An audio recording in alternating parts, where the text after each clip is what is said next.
Hi, welcome to another Thinker podcast. Today we have Ashby with us. Ashby, do you want to talk about what you do?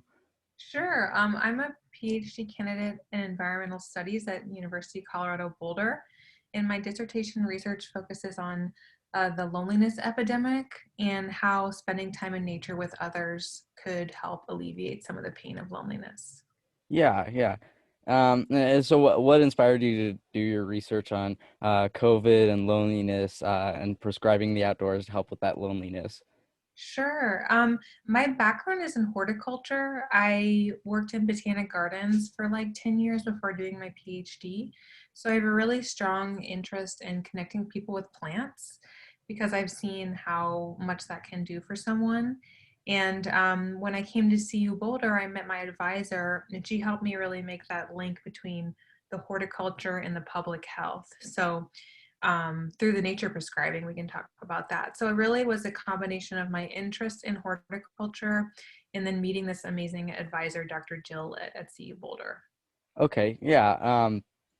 And if everyone went outside right now to go to the beach or the mountains just to connect with nature and all of that, how do you think it would impact the loneliness epidemic? Sure, that's a great question.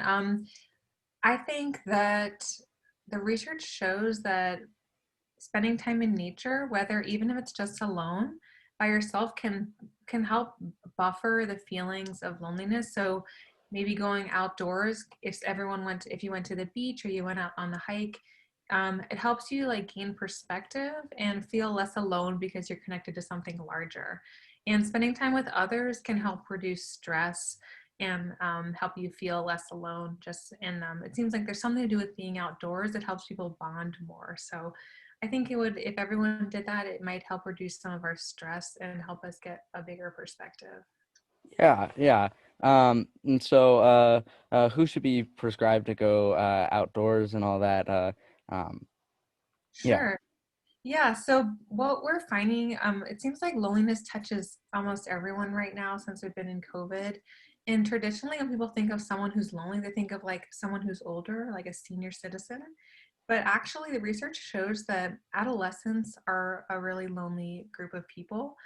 And also, uh, graduate students have really high rates of loneliness, prison inmates, military veterans, and new immigrants. So I think like right now, pretty much everyone, because we've been cooped up for so long, but there's definitely groups of people that are maybe suffering a little more than others. yeah, yeah. I know I've definitely experienced it, especially in the final days of my quarantines, if I get exposed and stuff. So yeah, I've definitely experienced that as well. Yeah. Um, yeah. Yeah, and actually, it's kind of something people don't realize is that loneliness can affect our physical health. And some research shows that being lonely and feeling isolated, is as bad for your body as smoking 15 cigarettes a day or like being obese, and different trends like that. So it's actually really important that we find solutions because it does affect our wellness. Yeah, and I actually just read that statistic like an hour ago or something. Yeah, before the interview. So, Yeah. um, yeah, it's definitely something important. Yeah, and uh, yeah, and so the loneliness epidemic was already a huge problem before the pandemic. And how much more of a problem has it become because of the pandemic? Yeah, I think I don't have the exact numbers, but I think before the pandemic, I think I can pull up the statistics, but something like 1 in 2 people, one in 3 people felt like they didn't have someone to call in, and maybe now that's gone up. But I haven't seen the actual numbers, but I think just anecdotally, we can all agree that it's something that we've all experienced, and maybe that will help us be able to move more quickly towards solutions now that we all know like the pain of being lonely.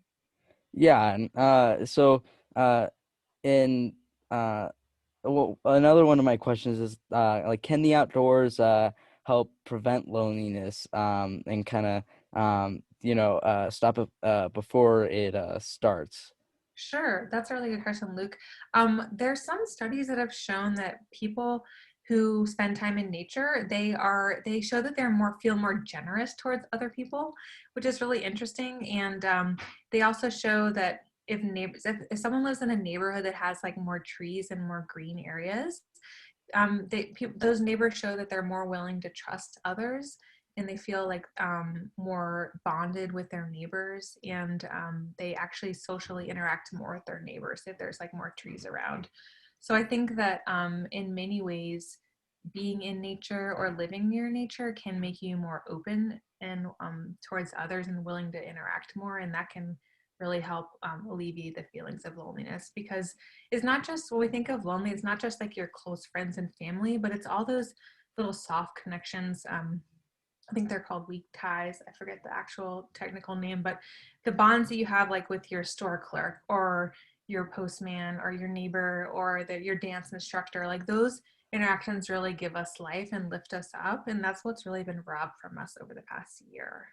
Yeah, totally. And I think that, um, you know, it's definitely a problem in the sense of, um, especially because early on in the quarantine, you know, I think it was definitely more limiting where we couldn't even get outside as much, and so it was definitely like even interacting with nature was harder.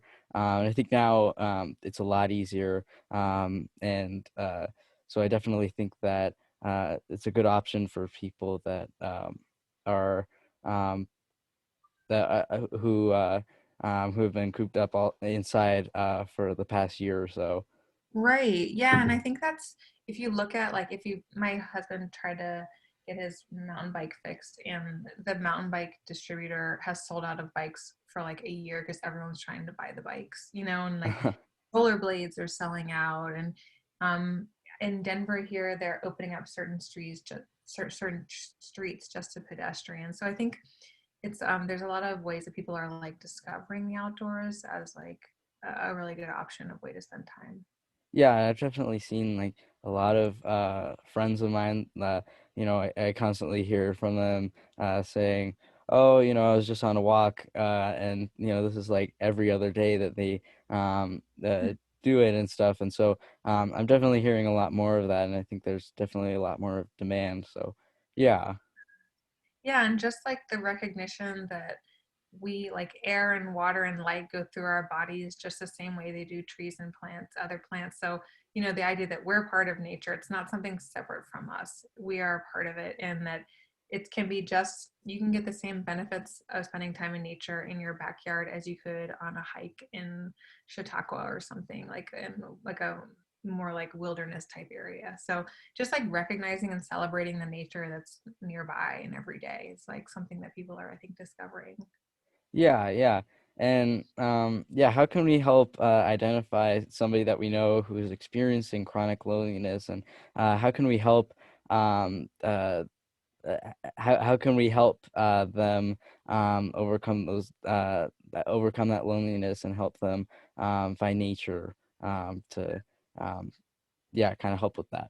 Sure, I love that question, Luke. I think it's really just checking in on your friends and asking, open-ended questions that leave the option for them to say no are really good. Like, is this a good week or a bad week for you? Or how are you feeling today? Rather than like, are you good or everything good or how's it going? And I think especially checking in on your friends who live alone. I know maybe not in eighth grade, you're probably not living alone, but if you have an older relative or if you have a friend who's a little older who might be single, just checking in on your single friends or your seniors that are a little older, and connecting with them however you can, just to reach out, because I think living alone right now is especially difficult.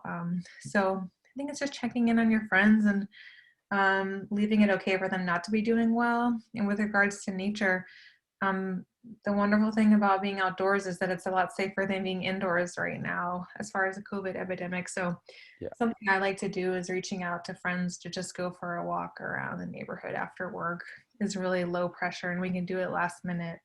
Just being like, yeah, you want to go for a walk later? And having just a low pressure, fun like walk together to get a little exercise and get outdoors has been really healing for me too. So yeah, however you like to do it really, but it's just checking in and, you know, getting outdoors however is easiest for you. Yeah. Yeah, and I've definitely had a friend, one friend in particular, where he's been, uh, I he's had really any in-person social contact for the past year. And so, I always make sure to check in on him. That's Um, and yeah, and he's not somebody who tends to um, uh, be, he's not somebody who loves going to parties, but great. um, yeah, and I do know that introverts have uh, the people say that introverts have been hit less hard than extroverts, but the many experts say otherwise because introverts tend to experience emotions more intensely, Hmm. and that kind of stuff. Yeah, I hadn't heard that. That's fascinating, and I'm kind of an introvert, so I'd like love to learn more about that. But yeah, I think it's really cool that you call in on your friend like that, and yeah, without getting together, there's so many things you can do. Like, do you want to go take pictures, or do you want to like sit separately on my porch and listen to music, or whatever you can do, because otherwise we're just scrolling on our phones. You know what I mean? Yeah, yeah, exactly. And I did pick up on the fact that you said earlier, like even if you go outdoors, even just alone, that can even still help. And I find that interesting. Do you think that being outdoors with other people can help even more, just sharing an experience like that?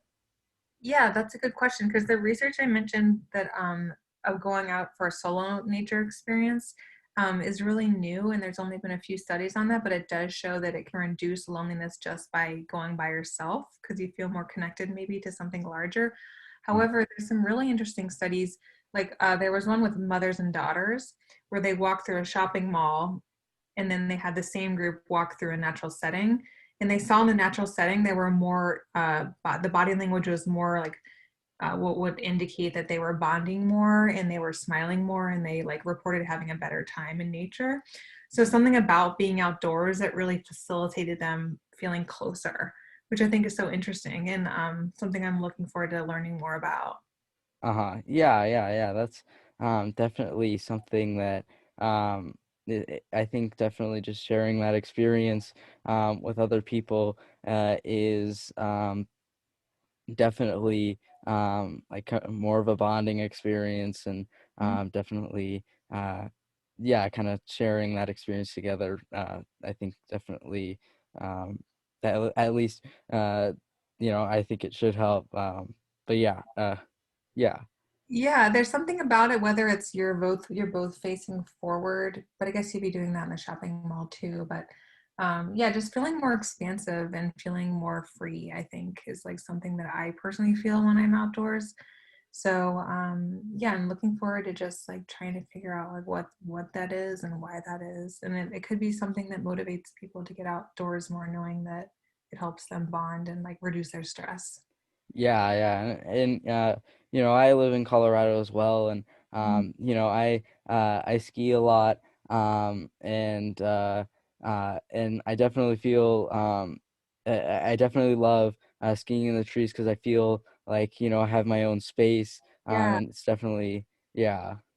That sounds amazing. I'm actually like 7 months pregnant right now. I haven't been able to ski this semester, but I love being in the trees too. It just really transports you. Yeah. Yeah. So, how much time should you spend outdoors to treat loneliness? And is there like a certain frequency that this should be done, like every week, every day, that kind of stuff? Yeah, I think I'm gonna have to look back at the study, but I think there's one that came out last year that said 2 hours a week would be good to like sort of capture the benefits of time in nature. So that's not very much. I think it's like a small dose goes a long way, Yeah. especially if it's like consistent throughout the week. I think, however, people can fit it in their schedule. I know people are busy right now and times are tough, but I mean, even if you can just take a 15-minute break and, you know, and part of it is just like I find little therapeutic nature experiences for me, or when I go for a walk, I try to really focus on like the tree branches or looking at the ground at what bulbs are coming up. And those, that way it can direct, they call it directed attention versus, I forget what the other term is, losing my terms, it's like kind of baby brain or something. But what I'm trying to say is that just like looking at something and concentrating on it as you walk can help you like really let go a little bit more. So maybe not just the time you spend, but being able to really like notice what's around you is kind of like a mindfulness tactic that can really help you reduce your stress. And as far as spending time with others, I don't think there's been research on the proper dosage people would need yet. We haven't figured that out yet as researchers, but it's something that we need to maybe focus a little more on. But yeah, the Yeah. 2 hours a week, I think, in time in nature was enough to like reap the benefits. Yeah, yeah, and you know, it's funny because you were talking about kind of taking in the most of being outdoors and stuff, and that was funny because my next question was how can we best take advantage of our time outdoors? And so yeah, I think yeah, like focusing on something, for me, it's kind of like looking how tall the trees are, Mhm. and just seeing that. Yeah, just seeing a lot, just seeing something bigger than me and just appreciating that. Yeah, that's beautiful. Yeah, I find some of my, because it's hard to make a strong memory. I heard that if you're taking a picture of something, so I think trying to just take a mental picture of what you're seeing, maybe without rushing to put it on Instagram, really just trying to notice what you're seeing and like figure out like how you feel in your body. And those are all really helpful things to do alone. And I think with someone else, it's really just enjoying the pleasure of their company while you're there. Yeah, yeah, for sure. Yeah, and so my final question is, how does this affect an everyday individual, and how can we implement this into our society and healthcare systems? Sure, that's a great question.